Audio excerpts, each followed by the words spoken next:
Hello everybody, it's Arctic Jack. I know I haven't been uploading in a while. I'm sorry about that. Truly I am. But now this is actually the beginning of a series. It's gonna be a little different from what I normally do. I'm gonna be reading the book Ready Player One, but however, it's different. I mean, like, the book's the same. I mean, you can see right there. I'm not going to show you the words because there's a lot of swearing in it. So what I'm going to do is I'm not going to say any of the swear words. So I'm thinking of doing, like, a chapter or two every video. So, yeah. Alright. Let's get started. But before we get started, remember to like this video, subscribe to the channel, and turn on post notifications so you'll never miss a video. Alright, here we go. Ready Player One by Ready Player One by Ernest Cline.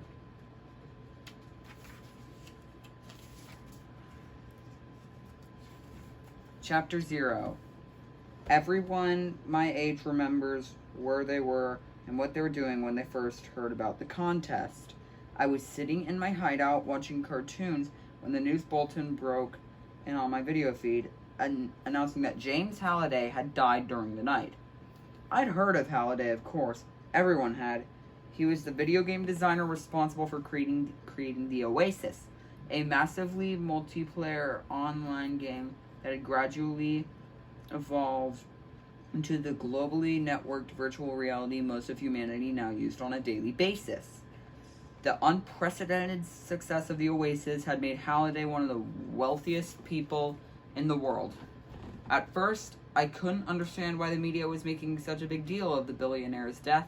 After all, the people of planet Earth had other concerns: the ongoing energy crisis, catastrophic climate change, widespread famine, poverty, and disease. Half a dozen wars, dogs and cats living together, mass hysteria. Normally, the news feeds didn't interrupt everyone's interactive sitcoms and soap operas unless something really major had happened, like the outbreak of some new killer virus. That's weird, because I first read this book right before the whole COVID-19 started. That's actually really weird. Or another major city vanishing in a mushroom cloud. If you don't know what that means, it means a nuclear bomb went off. But big stuff like that. As famous as he was, Halliday's death should have warranted only a brief segment on the evening news, so the unwashed masses could shake their heads in envy when the newscasters announced the obscenely large amount of money that would be doled out to the rich man's heirs. But that was the rub. James Halliday had no heirs. He had died a 67-year-old bachelor with no living relatives and, by most accounts, without a single friend. He'd spent the last 15 years of his life in self-imposed isolation, during which time, if the rumors were to be believed, he'd gone completely insane. I'm just gonna put this here. I'm gonna move the arms while making sure to make this more comfortable. Yeah, this is better. So the real jaw-dropping news that January morning, the news that had everyone from Toronto to Tokyo pooping in their cornflakes, concerned the contents of Halliday's last will and testament and the fate of his vast fortune. Halliday had prepared a short video message along with instructions that it would be released to the world media at the time of his death. He had also arranged to have a copy of the video emailed to every single Oasis user that same morning. I still remember hearing the familiar electronic chime when it arrived in my inbox, just a few seconds after I saw that first news bulletin. His video message was actually a meticulously constructed short film titled Anorak's Invitation. A famous eccentric Halliday had harbored a lifelong obsession with the 1980s, the decade during which he had been a teenager, and Anorak's Invitation was crammed with obscure 80s pop culture references, nearly all of which were lost on me the first time I viewed it. The entire video was just over 5 minutes in length, and in the days and weeks that followed, it would become the most scrutinized piece of film in history, surpassing even the Zapruder film and the amount of painstaking frame-by-frame analysis devoted to it. My entire generation would come to know every second of Halliday's message by heart. And that's the end of the video. No, I'm just kidding. I'm just kidding. That was a joke. That was a joke. We're still on the second page. The chapters aren't that short. Alright, and now on to Anorak's Invitation. It's not a new chapter, it's the same chapter. Anorak's Invitation begins with the sound of trumpets, the opening of an old song called Dead Man's Party. The song plays over a dark screen for the first few seconds until the trumpets are joined by a guitar, and that's when Halliday appears. But he's not a 67-year-old man ravaged by time and illness. He looks just as he did on the cover of Time magazine back in 2014. A tall, thin, healthy man in his early 40s, with unkempt hair and his trademark horn-rimmed eyeglasses. He's also wearing the same clothing he wore in the Time cover photo, faded jeans and a vintage Space Invaders t-shirt. Halliday is at a high school dance being held in a large gymnasium. He's surrounded by teenagers whose clothing, hairstyles, and dance move all indicate that the time period is in the late 1980s. Halliday is dancing too, something no one ever saw him do in real life. Grinning maniacally. It's either manically or I'm just gonna say maniacally. He spins in rapid circles, swinging his arms and head in time with the song, flawlessly cycling through several signature 80s dance moves. But Halliday has no dance partner. He is, as the saying goes, dancing with himself. A few lines of text appear briefly at the lower left-hand corner of the screen, listing the name of the band, the song's title, the record label, the year of the release, as if this were an old music video airing on MTV. Oingo Boingo, Dead Man's Party, MCA Records, 1985. When the lyrics kick in, Halliday begins to lip sync along, still gyrating, all dressed up and nowhere to go, walking with a dead man over my shoulder. Don't run away, it's only me. He abruptly stops dancing and makes a cutting motion with his right hand, silencing the music.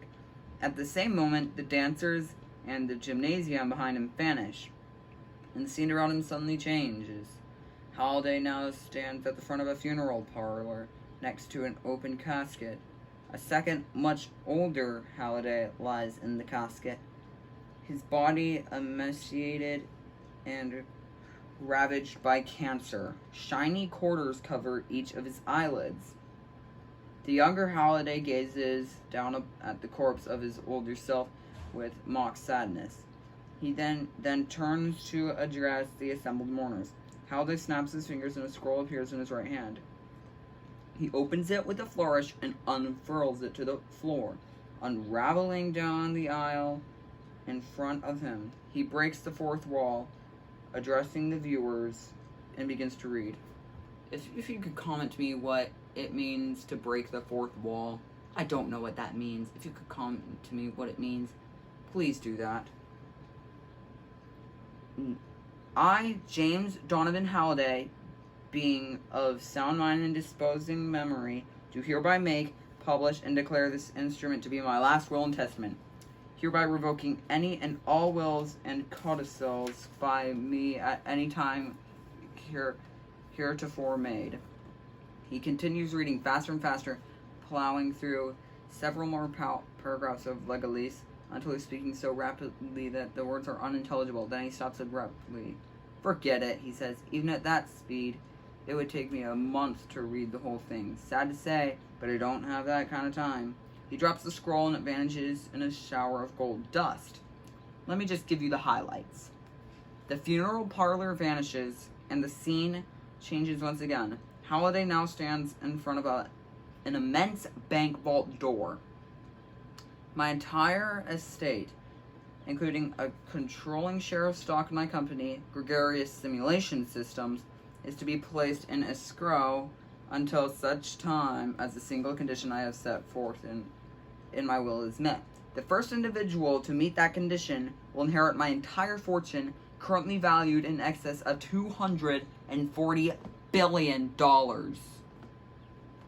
You could probably solve world hunger with that much money, if I do say so myself. The vault door swings open and Halliday walks inside. The interior of the vault is enormous, and it contains a huge stack of gold bars, roughly the size of a large house. Here's the dough I'm putting up for grabs, Halliday says, grinning broadly. What the heck? You can't take it with you, right? Halliday leans against the stack of gold bars, and the camera pulls in tight on his face. Now, I'm sure you're wondering, what do you have to do to get your hands on all this moolah? Well, hold your horses, kids. I'm getting to that. He pauses dramatically, his expression changing to that of a child about to reveal a very big secret. Halliday snaps his fingers again, and the vault disappears. In the same instant, Halliday shrinks and morphs into a small boy wearing brown corduroys, which is a type of... corduroy is a type of pants, I can't really pronounce it though, and a faded The Muppet Show t-shirt. The young Halliday stands in a cluttered living room with burnt orange carpeting, wood-paneled walls, a kitschy late 70s decor. A 21-inch Zenith television sits nearby with an Atari 2600 game console hooked up to it. This was the first video game system I ever owned, Halliday says, now in a child's voice. An Atari 2600. I got it for Christmas in 1979. He plops down in front of the Atari, picks up a joystick, and begins to play. My favorite game was this one, he says, nodding at the TV screen, where a small square is traveling through a series of simple mazes. It was called Adventure. Like many early video games, Adventure was designed and programmed by just one person, but back then, Atari refused to give its programmers credit for their work, so the name of the game's creator didn't actually appear anywhere on the packaging. On the TV screen, we see Halliday use a sword to slay a red dragon, although due to the game's crude, low-resolution graphics, this looks more like a square using an arrow to stab a deformed duck. So the guy who created Adventure, a man named Warren Robinette, decided to hide his name inside the game itself. He hid a key in one of the game's labyrinths. If you found this key, a small pixel-sized gray dot, you could use it to enter a secret room where Robinette had hidden his name. On the TV, Halliday guides his square protagonist into the game's secret room where the words, created by Warren Robinette, appear in the center of the screen. This, Halliday says, pointing to the screen with genuine reverence, was the very first video game Easter egg. Robinette hid it in his game's code without telling a soul, and Atari manufactured and shipped Adventure all over the world without knowing about the secret room. They didn't find out about the Easter eggs' existence until a few months later, when kids all over the world began to discover it.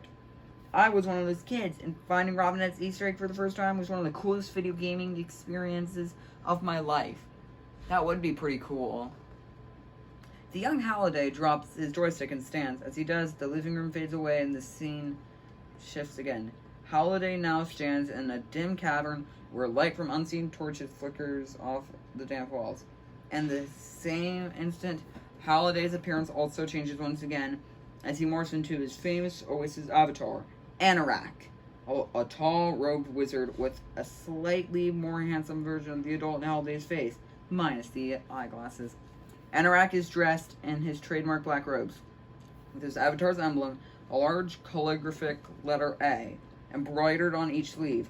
Before I died, Anorak says, speaking in a much deeper voice, I created my own Easter egg and hid it somewhere inside my most popular video game, the Oasis. The first person to find my Easter egg will inherit my entire fortune. Another dramatic pause. The egg is well hidden. I didn't just leave it lying under a rock somewhere. I suppose you could say that it's locked inside a safe that is buried in a secret room that lies hidden at the center of a maze located somewhere. He reaches up to tap his right temple. Up here. But don't worry, I've left a few clues lying around to get everyone started, and here's the first one. Anorak makes a grand gesture with his right hand and 3 keys appear, spinning slowly in the air in front of him. They seem to be made of copper, jade, and clear crystal. As the keys continue to spin, Anorak recites a piece of verse and as he speaks each line, it appears briefly in flaming subtitles across the bottom of the screen.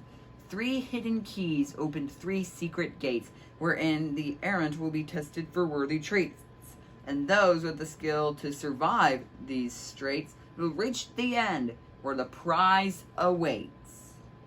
As he finishes, the jade and crystal keys vanish, leaving only the copper key, which now hangs on a chain around Anorak's neck. The camera follows Anorak as he turns and continues farther into the dark cavern. A few seconds later, he arrives at a pair of massive wooden doors set into the cavern's rocky wall. These doors are banded with steel, and there are shields and dragons carved into their surfaces. I couldn't playtest this particular game, so I worry that I may have hidden my Easter egg a little too well. Made it too difficult to reach. I'm not sure. If that's the case, it's too late to change anything now, so I guess we'll see. Anorak throws open the double doors, revealing an immense treasure room filled with piles of glittering gold coins and jewel-encrusted goblets.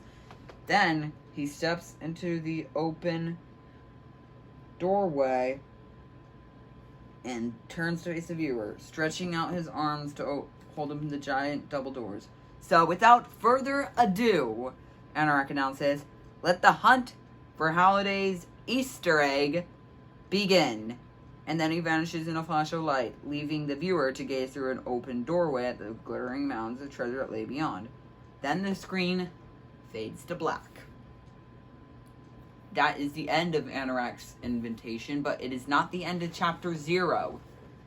At the end of the video, Halliday included a link to his personal website, which had changed drastically on the morning of his death. For over a decade, the only thing posted there had been a short looping animation that showed his avatar Anorak sitting in a medieval library, hunched over a scarred work table, mixing potions and poring over dusty spellbooks, with a large painting of a black dragon visible on the wall behind him. But now that that animation was gone, and in its place there was a high score list just like those that used to appear in old coin-operated video games. The list had 10 numbered spots. Each displayed the initials JDH. James Donovan Halliday, followed by a score of 6 zeros. This high score list quickly came to be known as the scoreboard. Just below the scoreboard was an icon that looked like a small leather-bound book, which linked to a free downloadable copy of Anorak's Almanac, a collection of hundreds of Halliday's undated journal entries. The Almanac was over 1,000 pages long, but it contained few details about Halliday's personal life or his day-to-day activities. Most of the entries were his stream of consciousness observations on various classic video games, science fiction and fantasy novels, movies, comic books, and 80s pop culture, mixed with the humorous diatribes denouncing everything from organized religion to diet soda. The Hunt, as the contest came to be known, quickly wove its way into global culture. Like winning the lottery, finding Halliday's Easter egg became a popular fantasy among adults and children alike. It was a game anyone could play, and at first, there seemed to be no right or wrong way to play it. The only thing Anorak's almanac seemed to indicate was that familiarity with Halliday's various obsessions would be essential to finding the egg. This led to a global fascination with 80s pop culture. 50 years after the decade had ended, the movies, music, games, and fashions of the 1980s were all the rage once again. By 2041, spiked hair and acid-washed jeans were back in style. The covers of hit 80s pop songs by contemporary bands dominated the music charts. People who had actually been teenagers in the 1980s, and all now approaching old age, had the strange experience of seeing the fads and fashions of their youth embraced and studied by their grandchildren. A new subculture was born, composed of the millions of people who now devoted every free moment of their lives to searching for Halliday's egg. At first, these individuals were known simply as egg hunters, but this was quickly truncated to the nickname Gunters. During the first year of the hunt, being a Gunter was highly fashionable, and nearly every Oasis user claimed to be one. When the first anniversary of Halliday's death arrived, The fervor surrounding the contest began to die down. An entire year had passed and no one had found anything. Not a single cure gate. Part of the problem was the sheer size of the oasis. It contained thousands of simulated worlds where the keys might be hidden, and it could take a gunter years to conduct a thorough search of any one of them. Despite all the professional gunters who boasted on their blogs that they were getting closer to a breakthrough every day, the truth gradually became apparent. No one really even knew exactly what it was they were looking for, or where to start looking for it. Another year passed, and another. Still nothing. The general public lost all interest in the contest. People began to assume it was just an outlandish hoax perpetrated by a rich nut job. Others believed that even if the egg really did exist, no one was ever going to find it. Meanwhile, the oasis continued to evolve and grow in popularity, protected from takeover attempts and legal challenges by the ironclad terms of Halliday's will and the army of rabid lawyers he had tasked with administering his estate. Halliday's Easter egg gradually moved into the realm of urban legend, and the ever-dwindling tribe of gunters gradually became the object of ridicule. Each year on the anniversary of Halliday's death, newscasters jokingly reported on their continued lack of progress, and each year, more gunters called it quits, concluding that Halliday had indeed made the egg impossible to find. And another year went by, and another. Then, on the evening of February 11th, 2045, an avatar's name appeared at the top of the scoreboard for the whole world to see. After 5 long years, the copper key had finally been found by an 18-year-old kid living in a trailer park on the outskirts of Oklahoma City. That kid was me. No, it wasn't literally me. That's what the book says. It's told from first-person perspective. Dozens of books, cartoons, movies, and my vision's doing something weird. Miniseries have attempted to tell the story of everything that happened next. Every single one of them got it wrong. So I want to set the record straight. Once and for all. And now, that is the end of Chapter 0, the prologue. I hope you enjoyed this video. Stay tuned, I'm gonna record another one. I'm doing 1 video per recording. Well, one chapter per video. Sorry, I am so sorry. But yeah, hope you enjoy. And I hope this could be the thing that blows my channel up. I have 15 subscribers now. Alright. Thanks, and I will see you all next time.